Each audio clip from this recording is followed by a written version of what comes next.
안녕하세요. 히스기야의 선정과 그 결과를 말해줍니다. 오늘 본문은 열왕기하 18장 1절에서 12절입니다. 2절.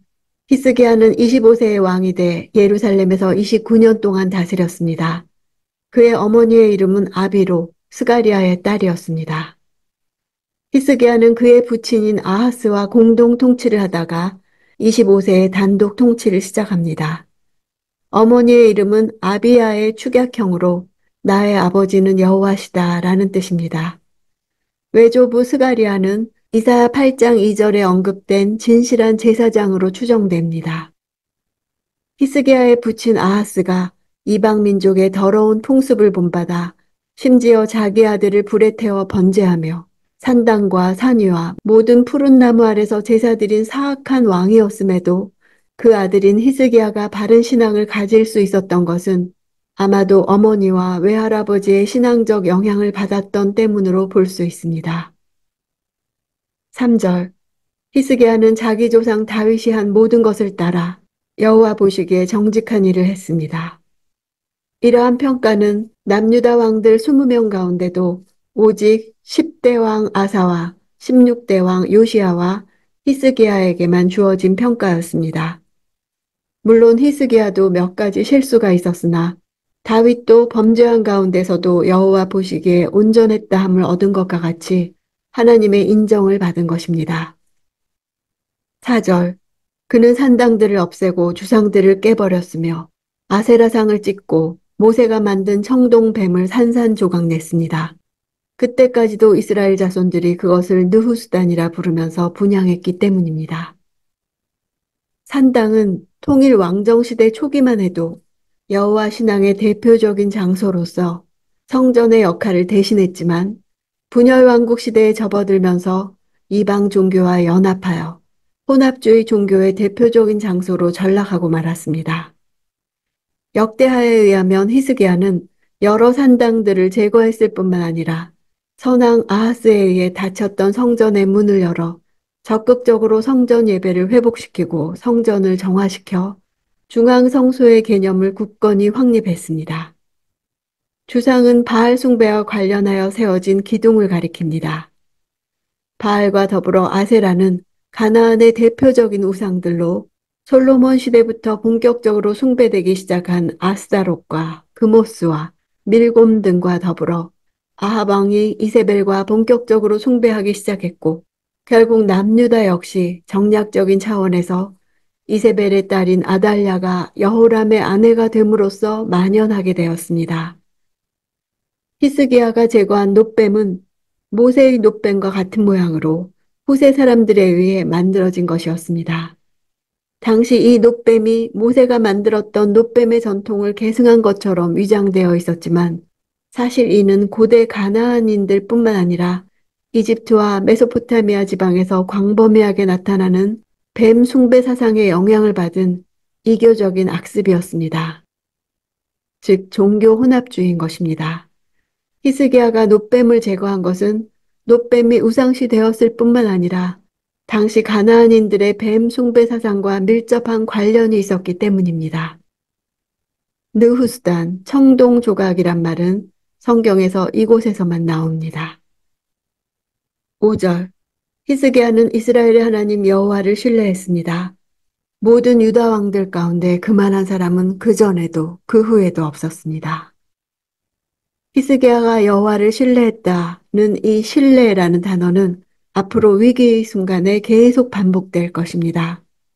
히스기야는 여호와를 신뢰했던 왕임에도 불구하고 그의 통치 당시 남유다는 당시 근동의 최강국 아시리아의 위협과 침략에 시달리고 있었습니다.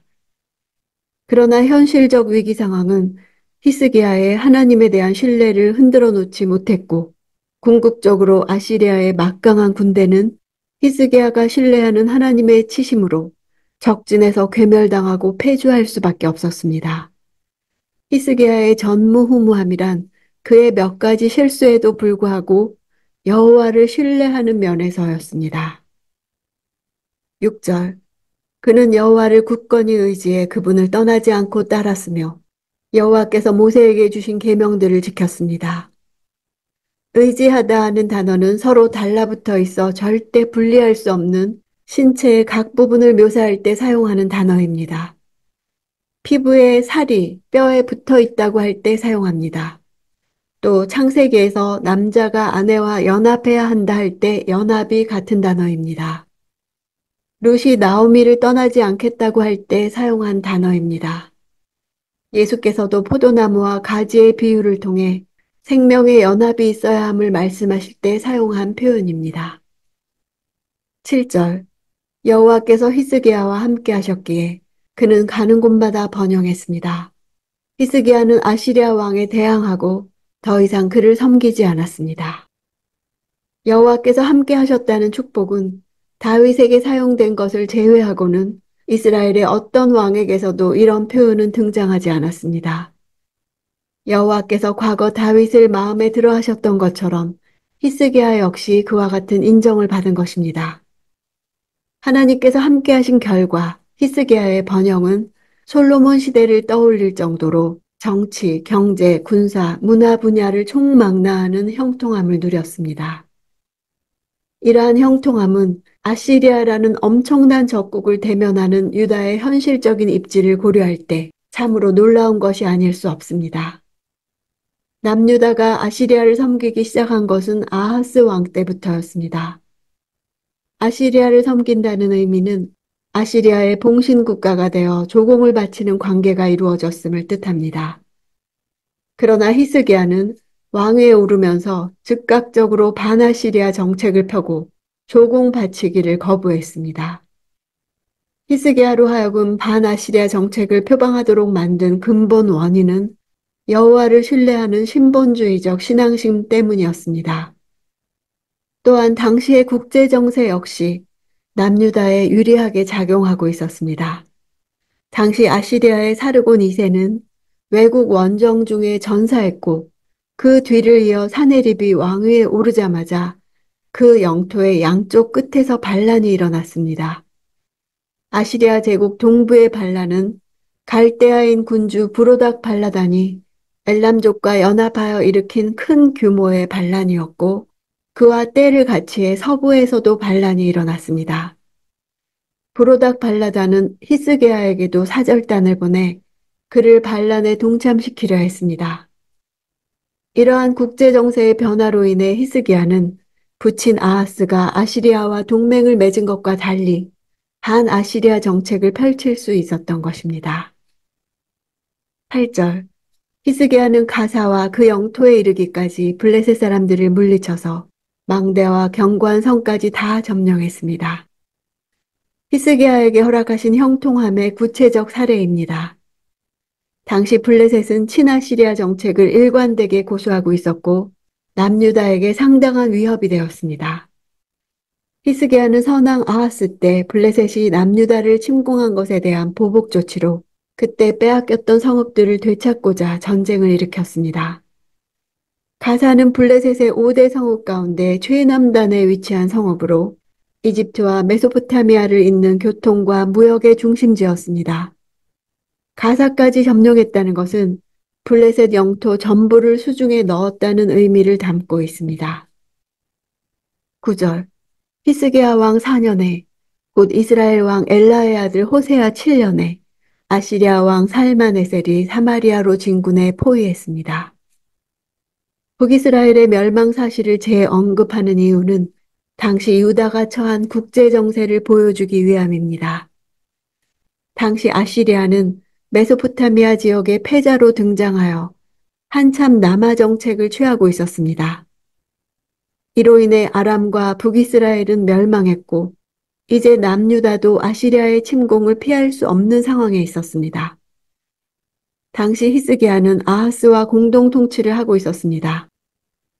아하스 6년이라고 표기하는 것이 자연스러움에도 불구하고 굳이 히스기야 통치 연도로 제시하는 것은 아시리아의 침입으로 나라의 멸망을 초래한 북이스라엘의 마지막 왕 호세아와 달리 남유다의 히스기야 왕은 하나님에 대한 바른 자세를 보여줬기 때문에 아시리아의 침입이라는 동일한 위기를 당했으나 남유다를 구원할 수 있었음을 대조하여 보여주고자 함입니다.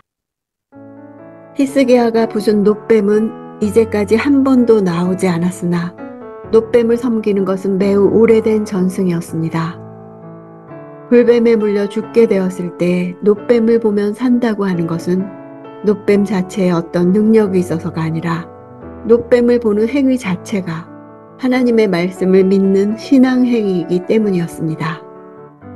히스기야는 한낱 놋조각에 치료할 능력이 있다고 믿는 것을 패한 것입니다. 내가 놓지 못하는 놋조각 같은 전통이나 관행이나 편견은 무엇입니까?